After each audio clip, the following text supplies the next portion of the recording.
Innal hamdalillah nahmaduhu wa nasta'inuhu wa nastaghfiruhu wa nastahdihi wa na'udzu billahi min shururi anfusina wa sayyiati a'malina may yahdihillahu fala mudilla lahu wa may yudlilhu fala hadiya lahu asyhadu an la ilaha illallah wahdahu la syarika lahu syahadatan najati 'inda Allah yaumil qiyamah wa ashhadu anna Muhammadan 'abduhu wa rasuluh ballagha ar-risalah wa adda al-amanah wa nasaha al-ummah wa jahada fillahi haqqa jihadih sallallahu alaihi wa ala alihi wa ashabihi wa man sara ala nahjihi wastanna bi sunnatihi ila yaumiddin. Qala ta'ala ya ayyuhalladzina amanu ittaqullaha haqqa tuqatih wa la tamutunna illa wa antum muslimun.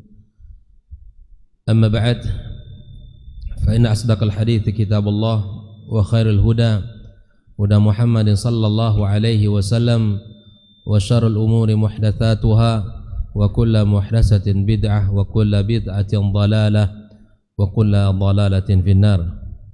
Kaum muslimin dan muslimat, al-hadirin wal hadirat, al-musyahidin wal musyahidat, saudara-saudari jamaah salat subuh Masjid Abu Bakar As-Siddiq rahimani wa rahimakumullah.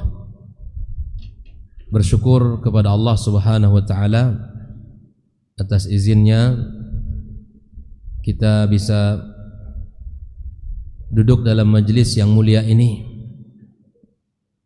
berlapis-lapis kebaikan dan keberkahan yang Allah hadirkan kepada kita. Keberkahan di waktu pagi. Nabi kita alaihi salatu wassalam mengatakan Allahumma barik li ummati fi bukuriha. Nabi doakan keberkahan bagi umatnya di pagi hari. Keberkahan kita berada di majelis ilmu di mana Nabi kita alaihi salatu wassalam menyebutkan wa majtama'a qaumun fi baitin min buyutillah yatluna kitab Allah wa yatadarasunahu fima bainahum illa nazalat alaihimus sakinah wa ghasyiyatuhumur rahmah wa hafathumul malaika wa dzakarahumullahu fi man indah. Dalam berkumpul satu kaum di rumah Allah, mereka mempelajari Al-Quran, membacanya, mengambil ibrah dan hikmahnya, kecuali akan turun rahmat Allah Subhanahu wa taala kepada mereka, akan ada ketenangan jiwa, ketentraman hati, serta malaikat-malaikat yang menaungi mereka, yang meliputi mereka, serta pujian Allah Subhanahu wa taala di hadapan para makhluk di aras sana. Keberkahan kita bertemu dengan saudara-saudara kita. Ma min muslimaini yatasafahani. Tidaklah dua orang muslim bertemu mereka saling berjabat tangan, maka Allah Subhanahu wa taala akan menghapuskan dosa-dosa mereka ya selama mereka berjabat tangan. Keberkahan kita setelah atau melaksanakan ibadah salat subuh, masih banyak keberkahan-keberkahan yang Allah berikan di dalam hidup kita bila mana kita berada di atas syariat Allah Subhanahu wa taala. Mudah-mudahan Allah berikan kebaikan demi kebaikan dalam hidup kita. Allah bukakan pintu-pintu kebaikan selama tersisa dari usia kita. Salat dan salam semoga senantiasa pula kita sampaikan kepada baginda kita sallallahu alaihi wasallam, Nabi junjungan kita, qudwah hasanah kita. Semoga Allah memberikan kemampuan, taufik untuk bisa meniru dan meneladaninya. Karena meneladani Rasulullah sallallahu alaihi wasallam adalah kebaikan dan berpegang teguh dengan sunnahnya adalah keselamatan. Semoga Allah berikan kepada kita, kepada keluarga kita, anak dan keturunan kita taufik untuk bisa berpegang teguh dengan sunnah Nabi sallallahu alaihi wasallam. Pertama, ucapan terima kasih kepada Pak Edi yang mewakili pengurus yang telah memberikan kesempatan untuk bisa bersilaturahim dan duduk di majelis ini, kita belajar tentang agama. Mudah-mudahan Allah Subhanahu wa taala memberikan balasan kepada seluruh pengurus dan seluruh ikhwah yang menjadi sebab terjadinya pertemuan kita pada pagi yang mulia ini. Ikhwah fillah rahimani wa rahimakumullah. Utsman radhiyallahu taala anhu menceritakan, qala bainama ana jalisun ala utamin min utam atau fi dhilli utamin min al-atam, marra alayya Umaru fasallama alayya falam ash'ur annahu marra wala salam. Utsman menceritakan bahwa suatu hari saya duduk di sebuah tempat yang rindang, lalu kemudian Umar radhiyallahu taala anhu melewati saya dan mengucapkan salam, dan saya tidak menyadari kalau Umar lewat dan mengucapkan salam. Fantalaqa Umaru ila Abi Bakr As-Siddiq radhiyallahu taala anhu. Kemudian Umar berjalan menuju dan mencari Abu Bakar As-Siddiq radhiyallahu taala anhu. Faqala ma yu'jibuka anni marartu ala Uthman fasallamtu alaihi falam yaruddu alayya salam. Tidakkah engkau mengherankan wahai Abu Bakar, ketika saya melewati Uthman dan saya mengucapkan salam kepadanya, tapi dia tidak menjawab salam saya. Ini Umar mengadu kepada Abu Bakar As-Siddiq radhiyallahu taala anhu, karena sahabat yang setia bersama Nabi alaihi salatu wasalam. Umar, Abu Bakar, Umar dan Uthman, orang-orang yang membersamai Nabi sallallahu alaihi wasallam di dalam dakwah. Kita tahu bahwa Umar dan Abu Bakar adalah mertuanya, Utsman adalah menantunya Rasulullah sallallahu alaihi wasallam.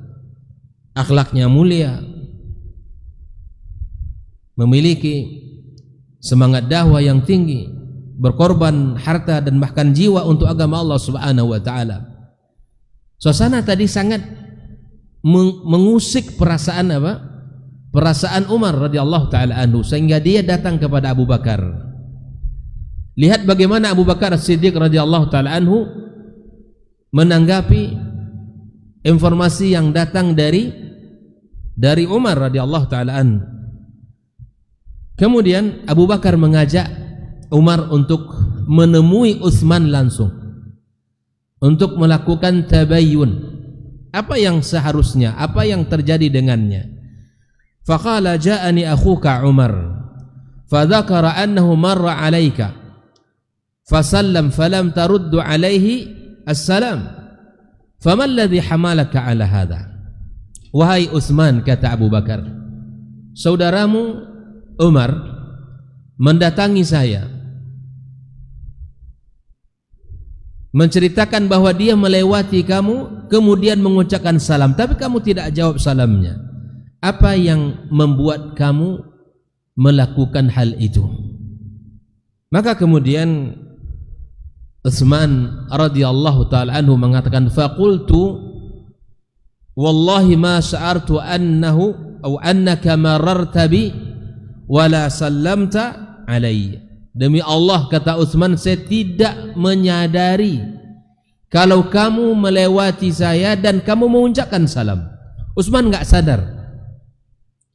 Qala Abu Bakar, di sini Abu Bakar berkata, sadaqa Utsman wa qad syaghalaka an dzalika amrun. Utsman benar, tapi pasti ada perkara yang membuat kamu tadi berfikir sibuk sehingga kamu tidak menyadari orang yang lewat depan kamu. Nah, di sini Utsman radhiyallahu taala anhu mengatakan faqala ajal. Naam, iya, ada sesuatu yang membuat saya berfikir, membuat saya konsentrasi saya itu ada sesuatu yang melintas dalam pikiran saya. Faqala ma huwa? Abu Bakar bertanya, apa itu? Faqala Utsman laqad tawaffallahu nabiyahu qabla an nas'alahu an najati hadzal amr. Allah Subhanahu wa taala telah mewafatkan nabinya, dan kita belum sempat bertanya kepada nabi apa yang bisa menyelamatkan kita.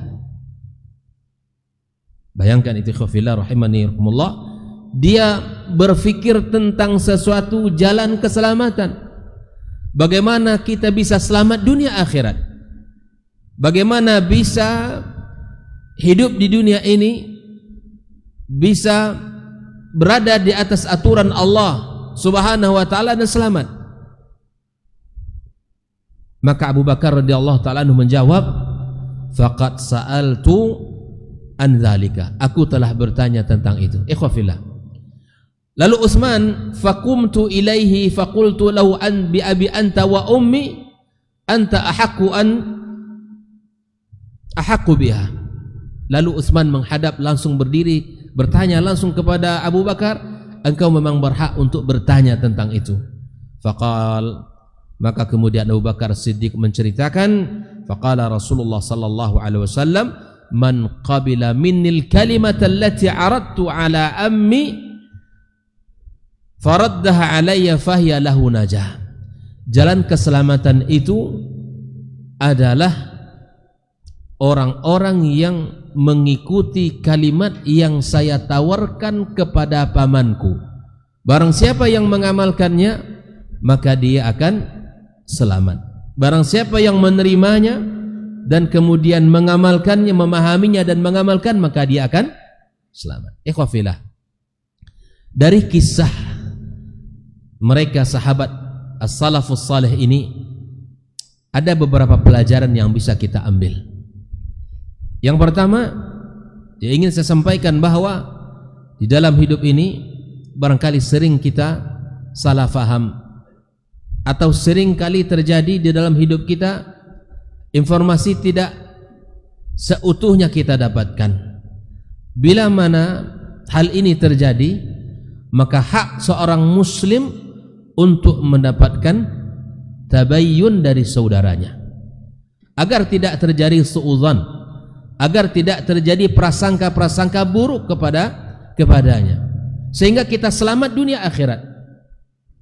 Barangkali ada berita-berita yang tidak baik tentang saudara kita, atau informasi yang tidak menyamankan, membuat hati kita tidak nyaman, maka jalan selamat untuk kita bersama adalah at-tabayyun, sehingga subhanallah prasangka hilang dalam hidup kita. Lihat di sini, Utsman didatangi langsung oleh Abu Bakar yang membawa saudaranya Umar radhiyallahu taala anhu, bertanya langsung, apa yang membuat kamu berbuat seperti itu? Maka Utsman mengatakan, ada perkara yang saya pikirkan. Subhanallah, kita terkadang tidak tahu apa yang sedang terjadi, lalu kita simpulkan yang selama ini saudaranya senyum kepada kita, lalu kita tidak, hari itu dia tidak senyum misalnya, atau hari itu dia kebetulan dia punya banyak pikiran, mungkin banyak beban, punya sesuatu, lalu kemudian jangan kita simpulkan langsung sampai kita memberikan hak tabayyun kepada saudaranya. Yang kedua, ikhwafillah, di dalam hadis, dalam cerita ini, ya, di dalam kisah ini, ya, kisah dalam riwayat Imam Ahmad dalam kitab Musnadnya dan sanadnya hasan, di dalam kisah mereka bertiga ini ada perkara yang sangat besar, yaitu memikirkan jalan keselamatan. Para as-salafus salih, mereka yang telah dijamin surga oleh Allah Subhanahu wa taala, disampaikan oleh Nabi alaihi salatu wassalam, apa jalan keselamatannya? Seperti yang insyaallah akan kita bahas. Orang-orang yang telah dijamin surga, seperti mana Abu Bakar fil jannah kata Rasulullah, Umar fil jannah, Utsman fil jannah. Utsman radhiyallahu taala memikirkan, sehingga dia tidak menyadari saudaranya Umar lewat di depan dia, mengucapkan salam pun dia tidak dengar. Begitu seriusnya Utsman memikirkan apa yang menjadi jalan keselamatan hidup di dunia ini. Padahal mereka bertiga ini, atau Utsman secara khusus, telah dijamin surga oleh Nabi kita alaihi salatu wassalam, Utsman fil jannah. Dan bahkan Nabi kita alaihi salatu wassalam mengatakan setelah Utsman radhiyallahu taala anhu memberikan hartanya di jalan Allah, apa kata Rasulullah? Ma darra ma fa'ala Utsmanu ba'da hadza. Tidak ada dosa Utsman setelah ini. Sudah, Utsman buat apa saja terserah. Begitu Nabi memberikan kalimat jaminan kepada Utsman radhiyallahu taala anhu, seorang laki-laki yang dermawan yang membeli surga dengan hartanya. Kita tahu ketika kisah Bi'rur Rumah, ada sumur, pemilik, ya, siapa pemiliknya? Orang Yahudi yang dibeli oleh Utsman radhiyallahu taala anhu. Apa kata Nabi alaihi salatu wasallam? Barang siapa yang beli sumur ini baginya surga. Utsman datang ke Nabi SAW, apakah berlaku untuk saya wahai Rasul? Telah berlaku untuk siapapun. Utsman radhiyallahu taala anhu beli, Pak. Tapi orang Yahudi ini enggak mau menjualnya. Sehingga dia katakan, kalau begitu separuh untuk satu hari untuk saya dan sehari berikutnya untuk kamu. Utsman menerima tawaran itu. Ketika hari milik Utsman, dia wakafkan air itu untuk kaum muslimin. Sehingga hari milik Yahudi enggak ada orang yang datang membelinya. Pada akhirnya dijuallah sumur itu kepada Utsman dan dibeli olehnya. Maka hari ini kalau ikhwah kaum muslimin ke Madinah, terlihat wakaf Utsman itu masih ada hari ini. Utsman seorang laki-laki yang hayyun, yang seorang laki-laki memiliki sifat pemalu yang luar biasa. Suatu ketika Rasulullah SAW berada dalam keadaan dia berbaring, masuk Abu Bakar, Nabi SAW tetap dalam posisinya. Masuk Umar radhiyallahu ta'ala tetap dalam posisi. Ketika Utsman masuk bertemu dengan Rasulullah sallallahu alaihi wasallam, Rasulullah merubah posisinya. Melihat seperti ini, Aisyah bertanya kepada Rasulullah sallallahu alaihi wasallam, "Ya Rasulullah, ketika Abu Bakar masuk kamu dalam posisi yang sama. Ketika Umar masuk kamu dalam posisi yang sama. Tapi ketika Utsman masuk kamu merubah posisimu, apa? Apa kata Nabi sallallahu alaihi wasallam? Tidakkah aku malu kepada seseorang yang malaikat saja malu kepadanya? Allahu akbar. Akhlaknya Utsman radhiyallahu taala anhu. Sehingga ketika meninggal putrinya ya Ummu Kulthum dan Ruqayyah yang dinikahi oleh Utsman sehingga digelar dengan Dzunnurain, apa kata Rasulullah sallallahu alaihi wasallam? Andaikan aku memiliki anak perempuan yang belum menikah, aku akan nikahkan dengan Utsman radhiyallahu taala. Inilah Utsman yang surga telah dijamin baginya. Kemudian Nabi sallallahu alaihi wasallam menyebutkannya, tetap berfikir jalan keselamatan itu. Nah, oleh kerana itu ikhwafillah rahimani wa rahimakumullah, di dalam Al-Qur'anul Karim disebutkan oleh Allah tabaraka wa taala banyak jalan-jalan keselamatan. Di dalam hadis-hadis Nabi kita alaihi salatu wassalam juga banyak diberikan oleh Nabi alaihi salatu wassalam jalan-jalan keselamatan itu. Tentu kita yang hidup di akhir zaman seperti ini mesti berfikir bagaimana jalan keselamatan itu kita lakukan. Bagaimana jalan-jalan keselamatan itu bisa kita ketahui dan kita amalkan. Nah, oleh kerana itu ikhwafillah rahimani wa rahimakumullah, dalam sebuah bait syair dikatakan, tarjun najata wa lam tasluk masalikaha, innas safinata la tajri 'al yabis. Engkau menginginkan keselamatan tapi engkau tidak meniti jalannya, sungguh kapal tidak akan berlayar di atas tanah yang kering. Artinya bila mana kita ingin selamat, mesti kita berfikir. Wa man talabal ula sahirul layal, kata para ulama. Barang siapa ingin sukses, dia mesti begadang belajar bagaimana menuntut ilmu, bagaimana bersungguh-sungguh. Ingin selamat, maka kita mesti meniti jalan itu. Ingin selamat, kita mesti belajar daripada as-salafus salih kita, bagaimana mereka di dalam menyikapi kehidupan yang seperti ini. Kehidupan yang penuh dengan fitnah, kehidupan yang penuh dengan ujian, syubhat dan syahwat yang sangat banyak. Oleh karena itu ikhwafillah, yang pertama, jalan keselamatan itu adalah mentauhidkan Allah Subhanahu wa taala dan mengikhlaskan agama untuknya. Allah Subhanahu wa taala telah mengatakan dalam firman-Nya, "Wa ma khalaqtul jinna wal insa illa liya'budun." Bahwa inilah tujuan penciptaan kita, mentahqiq tauhid, mewujudkan akidah, mengesahkan Allah Subhanahu wa taala dalam kehidupan kita, di dalam keyakinan kita kepada Allah bahwa Dia yang mencipta langit dan bumi, Dia yang mengurus segala urusan hamba-Nya. Yang kedua, dia mengesahkan Allah dalam ibadah, di dalam ketaatan, di dalam amal saleh kita. Hanya Allah Subhanahu wa taala yang menjadi tujuan kita. Lakukan sesuatu karena Allah. Wa ma umiru illa liya'budullaha mukhlishina lahuddin. Karena apa yang kita lakukan untuk Allah itu sesuatu yang mungkin untuk kita dapatkan. Ridha Allah ghayatun tudrak. Ridha Allah sesuatu yang insya Allah pasti untuk bisa kita dapatkan. Manakala kita meniti jalan-jalannya, kita akan dapatkan. Waridan nasi ghayatul la tudrak. Ridha manusia sesuatu yang mustahil untuk kita dapatkan. Sehingga ada ungkapan, sebanyak apa yang mencintainya, sebanyak orang mencintai si fulan, maka sebanyak itu pula yang membencinya. Bahwa ridha manusia sulit untuk didapatkan. Tak mungkin kita akan membuat orang suka kepada kita semua, enggak mungkin. Oleh karena itu khafillah, lakukan sesuatu yang membuat kita mudah untuk mendapatkan, yaitu ridha Allah Subhanahu wa taala.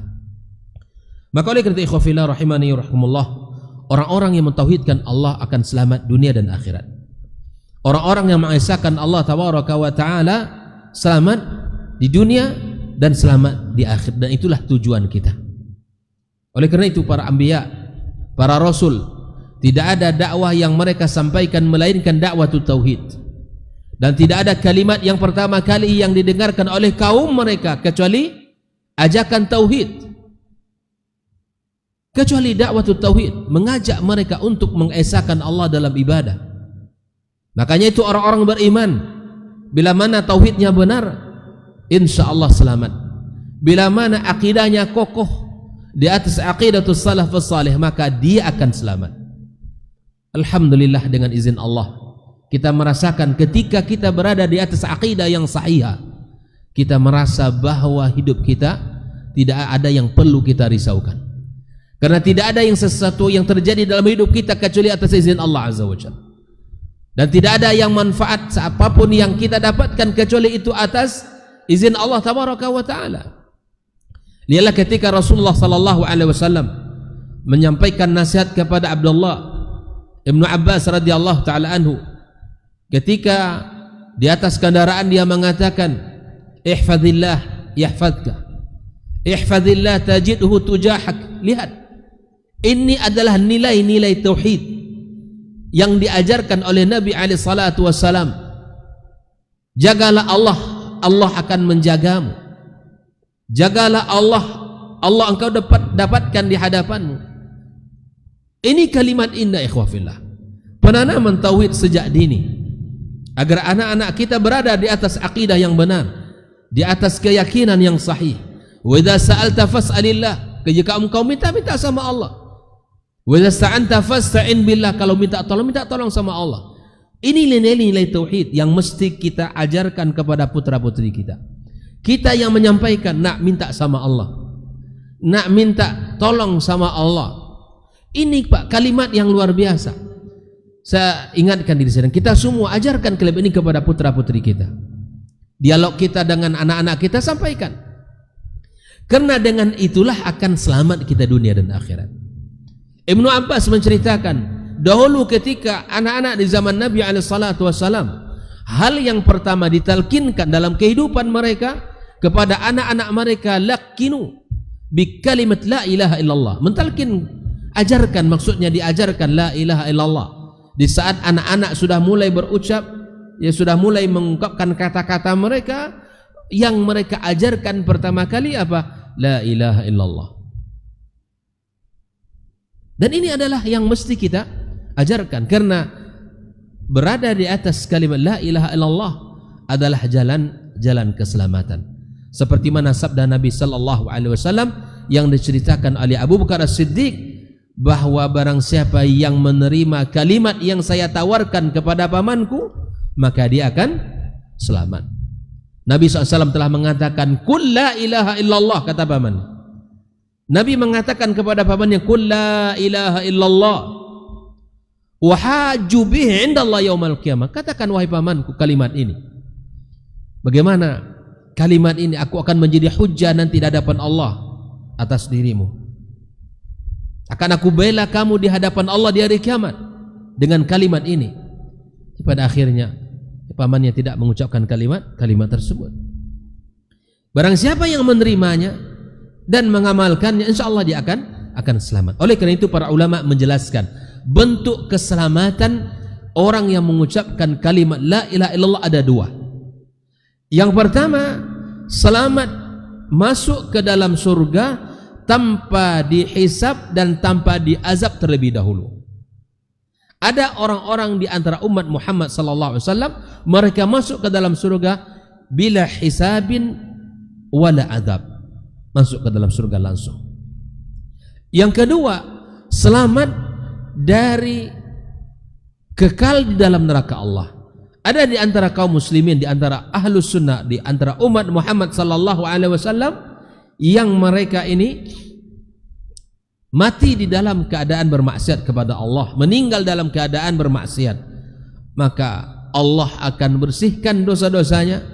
Dan ketika Nabi SAW menyebutkan ketika penduduk surga sudah masuk surga, masuk neraka sudah masuk neraka, maka disuruh oleh Allah Subhanahu wa taala, lihat di dalam neraka itu orang-orang yang di dalamnya, di dalam neraka itu orang-orang yang di hatinya ada cahaya iman walaupun kecil.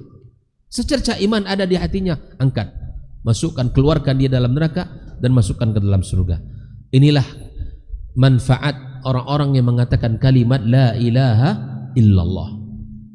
Maka oleh karena itu ikhwafillah rahimani rahimakumullah, kita ulang kalimat ini. Bahkan di saat kita ada keraguan, taswis dalam hati kita, atau banyak gangguan-gangguan, perasaan-perasaan yang tidak nyaman, maka katakan la ilaha illallah. Katakan kalimat itu la ilaha illallah, kalimat tauhid, kalimat kita menyerahkan diri kita kepada Allah Azza wa Jalla, bersaksi tiada Rabb yang berhak disembah kecuali Allah Subhanahu wa taala. Oleh kerana itu ikhwafillah rahimani rahimakumullah, inilah jalan keselamatan bagi siapapun di dunia dan di akhirat kelak. Maka kita terus belajar. Makanya para ulama memiliki karya-karya yang sangat banyak menjelaskan makna kalimat la ilaha illallah ini. Berjilid-jilid buku yang mereka tulis menjelaskan tentang makna kalimat la ilaha illallah, mengumpulkan ayat-ayat yang berkaitan dengan ini, mengumpulkan hadis-hadis Nabi sallallahu alaihi wasallam yang berkaitan dengan kalimat ini. Dan dalam kisah-kisah para as-salafus saleh banyak sekali mereka ya yang berjuang atas kalimat ini. Dan mereka subhanallah lihat bagaimana Bilal ibn Rabah disiksa, bersabar atas siksaan itu karena kalimat la ilaha illallah tadi. Yakin kalimat itu akan memberikan keselamatan kepadanya. Bagaimana Ammar ibn Yasir bahkan mengakhiri kehidupannya dengan siksaan yang pedih di dunia ini karena bersabar dengan kalimat la ilaha illallah ini. Bagaimana para sahabat meninggalkan kota Mekah, berjuang hijrah, meninggalkan kampung halaman itu bukan perkara yang ringan, meninggalkan harta-harta mereka, mengikuti Nabi sallallahu alaihi wasallam, berhijrah ke kota Madinah karena kalimat la ilaha illallah itu. Dan Nabi sallallahu alaihi wasallam dikejar-kejar, dihina, dipersekusi, dicaci maki karena berjuang untuk kalimat la ilaha illallah ini. Maka itu ikhwafillah rahimani rahimakumullah, pertahankan kalimat ini. Jadikan kalimat yang agung dalam diri kita, kalimat yang selalu kita ulang, yang kita fahami maknanya, lalu kemudian kita amalkan dalam kehidupan kita. Karena kalimat ini ada rukunnya, kalimat ini ada syaratnya, ada kalimat ini ada pembatalnya. Oke, insyaallah dan satu hari nanti kita akan bahas ya, bahwa kalimat-kalimat ini sangat memiliki cabang-cabang atau penjelasan yang sangat dalam oleh para ulama kita. Ikhwah fillah rahimani wa rahimakumullah. Maka oleh karena itu kokohkan tauhid kita dalam kehidupan ini, dan kemudian kita selalu sampaikan nilai-nilai tauhid itu dan contohkan nilai-nilai tauhid itu dalam kehidupan kita, di dalam keluarga kita, ya, kepada Allah Subhanahu wa taala kita lihatkan bahwa kita hanya bersandar kepadanya. Makanya sering saya sampaikan Pak, bahwa orang yang bertauhid, orang yang salat, mukmin yang puasa, mukmin yang keluar zakat, mukmin yang berhaji, dia tidak akan mensyirikkan Allah Subhanahu wa taala. Karena lawan daripada tauhid adalah asyirku billahi azza wa jalla. Ini adalah dosa yang paling besar, dosa yang paling nyata, dan tidak Allah ampunkan bila mana dia tidak bertaubat kepadanya. Dosa-dosa besar, kalau dia tidak sempat bertaubat menjelang kematian, ada harapan Allah mengampunkannya.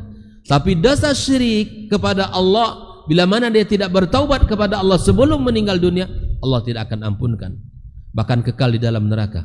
Innahu may yusyrik billah faqad harramallahu alaihi al-jannah wa ma'wahu an-nar wa ma lidh-dhalimin min ansar. Yang mensyirikkan Allah, haram baginya surga, tempatnya adalah neraka, dan tidak mendapatkan pertolongan dari Allah Subhanahu wa taala. Na'udzubillah. Maka itu ikhwafillah, bentengi keluarga kita, anak-anak kita dari perbuatan-perbuatan syirik ini. Jauhkan dari noda-noda kesyirikan yang akan merusak agama kita.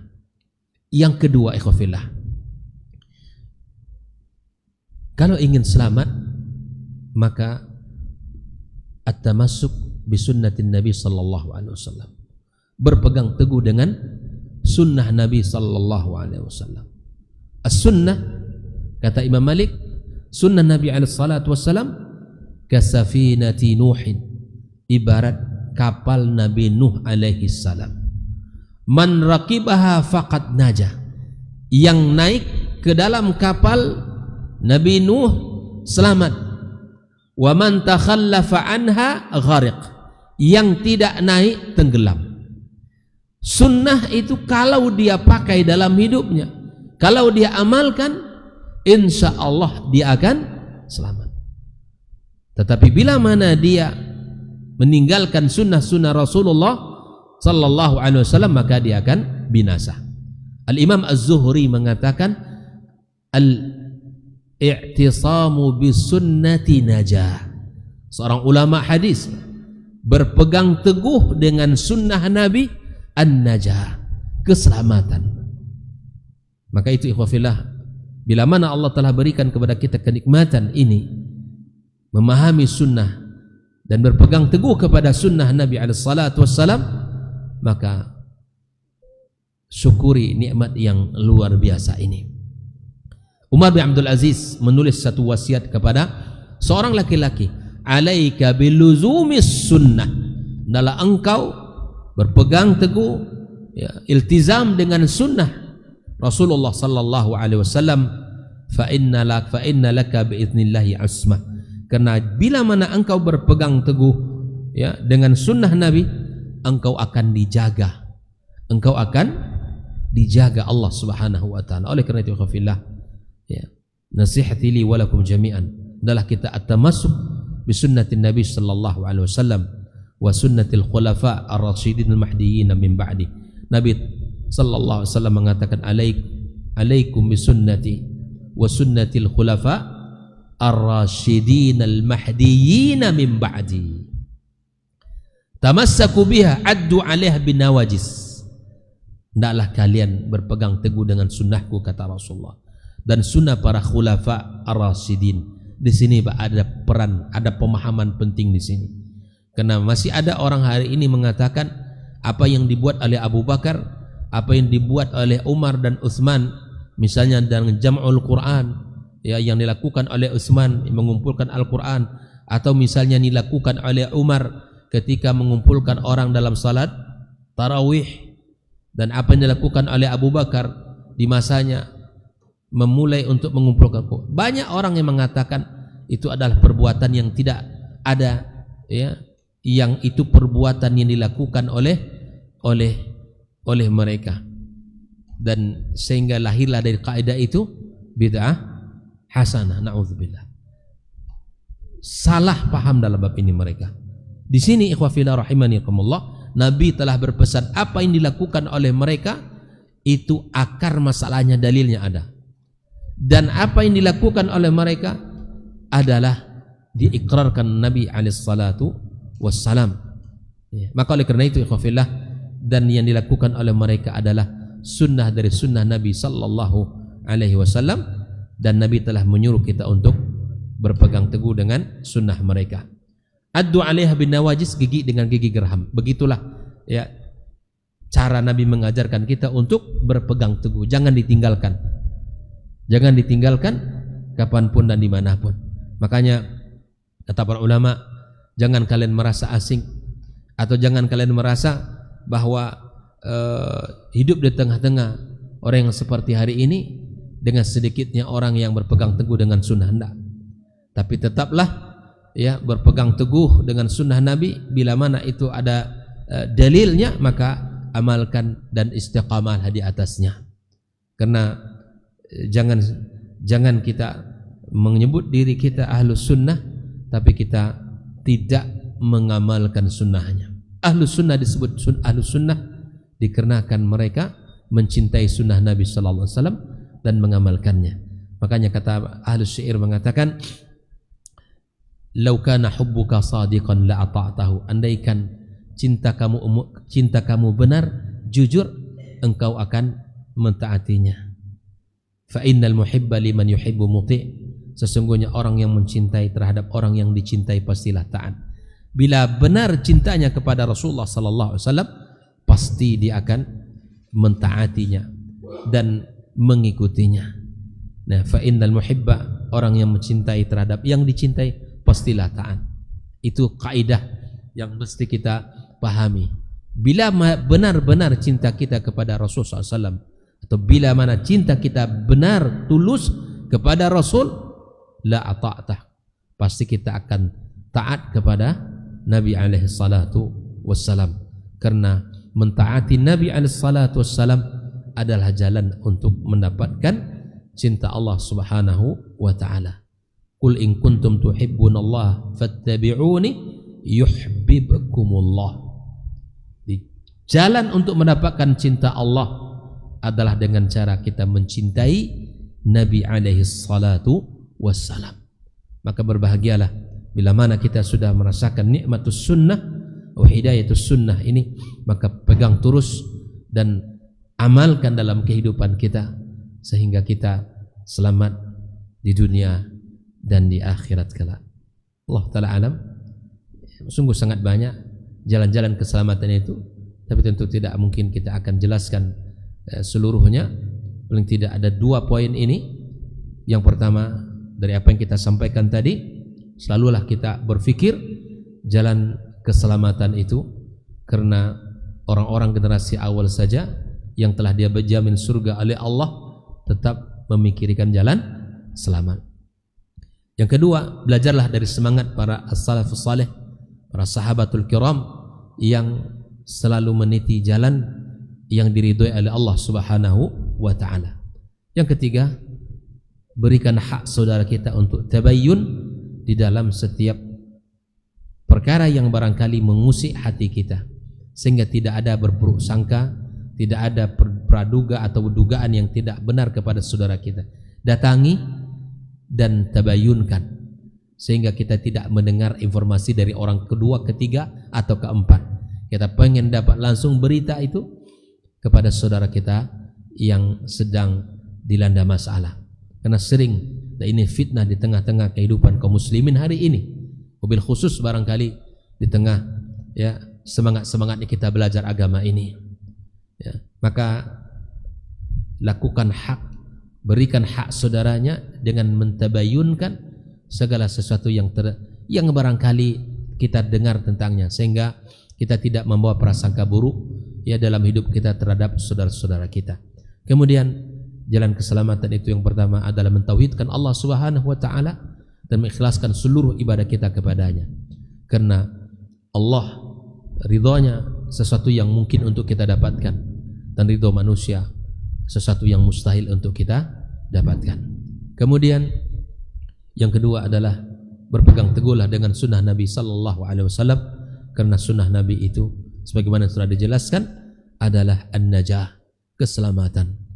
Berpegang teguhlah dengan sunnahnya, berjuanglah kita bersama ya di dalam hidup ini, dan tidak ada cara untuk mendapatkannya kecuali kita bersungguh-sungguh belajar, karena Islam dibangun di atas ilmu dan kemudian amal.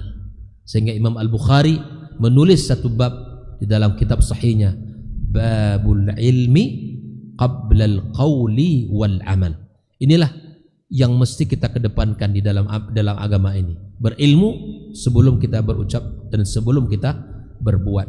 Karena bila mana tidak ada ilmu, maka dikhawatirkan kita salah di dalam beramal. Maka oleh karena itu ya majelis yang seperti ini ya silakan dimanapun untuk kita berikan waktu kita belajar dan terus duduk ya memahami Islam berdasarkan ya qaulullah wa qaulu Rasulillah sallallahu alaihi wasallam, berdasarkan firman Allah dan hadis-hadis Nabi alaihi salatu wasallam, ala fahmi as-salafil ummah, dan dipahami dengan pemahaman generasi terbaik dari umat ini, para sahabat, para tabi'in dan para tabi'in. Insyaallah dengan demikian kita akan ya mendapatkan keselamatan dan kebahagiaan ya kesuksesan di dunia dan di akhirat kelak. Wallahu taala alam.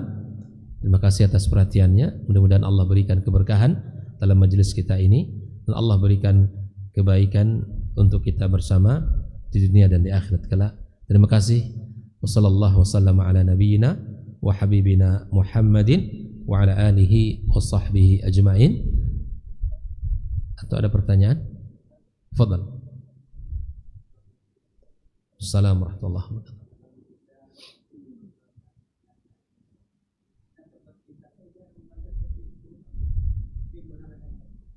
Oh, nah. Ikhwafillah, ya kalimat la ilaha illallah kalimat yang agung. Kalimat yang akan membedakan dia dengan orang-orang yang tidak beriman. Bahkan kalimat ini kalimat yang menjamin dia untuk mendapatkan surga Allah Subhanahu wa taala. Maka perlu ilmu, Pak. Bila mana tanpa ilmu, begitulah agama ini akan terus dilakukan dengan cara yang sesuai dengan hawa nafsunya, keinginannya, perasaan dan pikirannya. Maka kita di awal telah mengatakan berislam bukan dasarnya perasaan, berislam bukan dasarnya pikiran, atau berislam bukan dasarnya kebiasaan orang. Maka oleh karena itu, bagi saudara kita yang belum memahami kalimat ini, ya semoga Allah Subhanahu wa taala berikan hidayah, atau melafazkan kalimat ini dengan cara-cara tertentu, ya, kemudian mungkin berdiri, berjoget-joget, atau mungkin berkeliling-keliling dengan berbagai cara dan bentuk. Ya, nas'alallaha as-salama wal afiyah. Semoga Allah berikan keselamatan kepada kita semua, dan Allah berikan hidayah kepada saudara kita. Tentu cara-cara seperti itu biasanya adalah cara-cara yang dilakukan oleh orang-orang sufi yang mengatakan kalimat itu dengan berbagai ya, sampai mereka hilang kesadarannya. Nah, ini tentunya tidak pernah diajarkan oleh Nabi sallallahu alaihi wasallam dan tidak pernah dilakukan oleh para sahabatul kiram dengan cara yang seperti ini. Maka sekali lagi saya katakan, beragamalah sesuai dengan apa yang telah dituntun, tidak sesuai dengan apa yang kita menurut baik menurut kita, atau mungkin menurut sebagian gurunya baik. Tidak, tapi dasarilah Islam dengan dalil yang sahih dan dasarkan apa yang dicontohkan oleh Nabi sallallahu alaihi wasallam. Maka bila mana kita bertemu dengan orang yang seperti ini, Pak, kita nasihati dengan hikmah, dengan kaul al-hasan, ya, sampaikan kepadanya bahwa beragama itu harus sesuai dengan dalil. Jangan kita melakukan sesuatu yang tidak, jangan ditambah dan jangan dikurang. Sehingga Imam Malik mengatakan, bila mana kita menambah agama ini atau menguranginya, maka sungguh kita telah menuduh Nabi SAW berkhianat terhadap risalah yang telah dibawanya. Karena kita menganggap Nabi tidak menyampaikannya, kita menganggap Nabi tidak sempurna di dalam menunaikan amanahnya. Berarti kita menganggap Nabi telah berkhianat kepada Allah Subhanahu wa taala dengan amanah risalah yang telah dia bawa. Al-yauma akmaltu lakum dinakum wa atmamtu alaikum ni'mati wa raditu lakumul Islam madina. Allah telah sempurnakan Islam ini. Maka lakukan apa yang telah diajarkan, tinggalkan apa yang tidak diajarkan. Maka nasihati bila mana kita mendapati orang yang seperti ini dengan al-hikmah, dengan baik, dengan qaul hasan, dan tugas kita hanya menasihati, Pak, bukan memastikan orang itu berubah. Bila mana Anda tidak mau, maka tinggalkan, doakan, sehingga berharap Allah Azza wa Jalla memberikan hidayah kepadanya, memberikan petunjuk kepadanya. Kita tidak punya kuasa untuk membuat dia berubah, tapi Allah Subhanahu wa taala yang membuat dia berubah. Nabi saja tidak mampu membuat pamannya beriman. Makanya ketika pamannya tidak mengucapkan kalimat itu, Nabi bukan sedihnya luar biasa, sehingga Allah hibur Nabi kita alaihi salatu wassalam dengan kalimat innaka la tahdi man ahbabta walakinnallaha yahdi may yasha. Engkau tidak bisa memberi petunjuk orang yang engkau cintai Muhammad, tetapi Allah lah yang memberikan petunjuk kepada siapapun yang ia kehendaki. Maka nasihati, bila mana dia tidak mau berubah, maka semoga Allah Subhanahu wa taala berikan hidayah kepadanya. Wallahu taala a'lam bissawab. Fadhal. Sallallahu alaihi wasallam.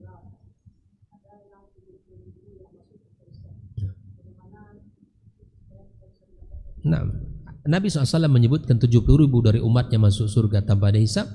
Di antara cirinya, kata Nabi SAW, adalah la yastarqun. Mereka ini tidak minta diruqyah, wala yatatayyarun, dan mereka tidak tatayyur. Tatayyur itu adalah anggapan sial. Hilangkan dalam pikiran kita. Karena dulu orang di zaman jahiliyah, orang-orang musyrikin, ketika mereka ingin safar, lepaskan tatayur, berasal dari kata tayrun, burung. Mereka lepaskan burung. Kalau burung belok ke kanan menandakan baik, kalau burung belok ke kiri menandakan ini tatayur, anggapan sial. Barangkali ini tidak dilakukan orang burung hari ini, tapi barangkali bentuknya berbeda. Misalnya apa? Kebanyakan orang hari ini yang menganggap sial itu apa misalnya? Atau misalnya orang hari ini meyakini menikah antara dua Idul Fitri, Idul Adha tidak baik, ya kan? Dianggap sial. Atau misalnya kalau namanya ini bertemu dengan nama ini sial. Kalau masalah pernikahan, sesungguhnya pernikahan Nabi SAW dengan Aisyah itu di bulan Syawal. Sangat baik nikah di bulan Syawal. Kok dianggap itu adalah sial? Atau misalnya huruf seorang perempuan bertemu dengan ini adalah khuza'balat dan ini adalah khurafat, dan keyakinan yang batil. Bahkan hari ini, Pak, orang yang melakukan seperti ini live di Instagramnya, orang-orang yang mengaku-ngaku tahu tentang perkara gaib, masa depan orang itu. Kalau dukun zaman dahulu tidak tahu deh. Kalau sekarang sudah pakai media sosial deh. Dilihat itu live sampai ribuan, Pak, yang bertanya. Saya sempat dilihatkan itu. Coba lihat ini, Ustaz. Bentuk kesyirikan sudah offline, bukan offline lagi, online juga. Banyak orang bertanya tentang itu, Pak. Pak, Mas, saya mau nikah, tanggal lahir saya ini, tanggal lahir calon saya gini, baik enggak? Bayangkan seperti itu, ya kan? Orang sudah, ya dukun bukan sudah ikut zaman pula dia, ya kan? Sudah ikut perkembangan zaman. Ya subhanallah. Anak-anak muda kita yang tidak ada tauhid ini, mereka anggap itu biasa saja. Buku-buku yang mereka beli, kemudian mereka bertanya, kalau suku ini dengan suku ini tidak baik, kalau huruf pangkal nama dengan huruf ini enggak baik. Ini semua adalah anggapan at-tatayyur. Orang-orang yang masuk surga tanpa hisab itu diantaranya la yastarqun wa la yatatayyarun, ya, hilangkan dalam diri kita sifat tatayyur itu. Nah, dengan izin Allah Subhanahu wa taala kita akan masuk ke dalam surga. Mudah minta sama Allah Azza wa Jalla, Allah yang Maha Kuasa. Bertaubat kita kepada Allah Azza wa Jalla sebaik-baik taubat dan sebenar-benar taubat, dengan sejujur-jujur taubat. Kita minta ampun atas segala dosa-dosa kita. Kita minta ampun atas segala khilaf dan salah kita. Maka dengan belajar inilah kita akan tahu terus jalan bagaimana kita bisa selamat dunia dan akhirat. Mudah-mudahan kita termasuk dari yang 70.000 tersebut, ya. Di antara ciri yang disebutkan itu tadi yang tentunya mereka orang-orang yang berakidah yang benar, ya, di atas Islam yang benar, di atas akidah yang sahihah, amalan-amalannya benar, akidahnya benar, keyakinannya benar, dan jauhkan kesyirikan kepada Allah Subhanahu wa taala. Maka lihat Pak, anak-anak muda sekali katakan, mereka live, orang-orang tukang ramal itu sekarang bukan hanya bertanya media melalui handphone, tapi mereka live di Instagramnya, di TikToknya, ya, sudah main seperti itu mereka hari ini. Ribuan orang yang ingin mengikuti itu dan kemudian bertanya langsung kepada orang-orang yang mengaku mengetahui perkara gaib itu. Na'udzubillah. Nah, ini sebuah fenomena yang sangat menyedihkan generasi muda kita hari ini. Wallahu taala a'lam bissawab. Barakallahu fikum. Terima kasih. Subhanakallahumma wa bihamdika asyhadu an la ilaha illa anta astaghfiruka wa atubu ilaik. Assalamualaikum warahmatullahi wabarakatuh.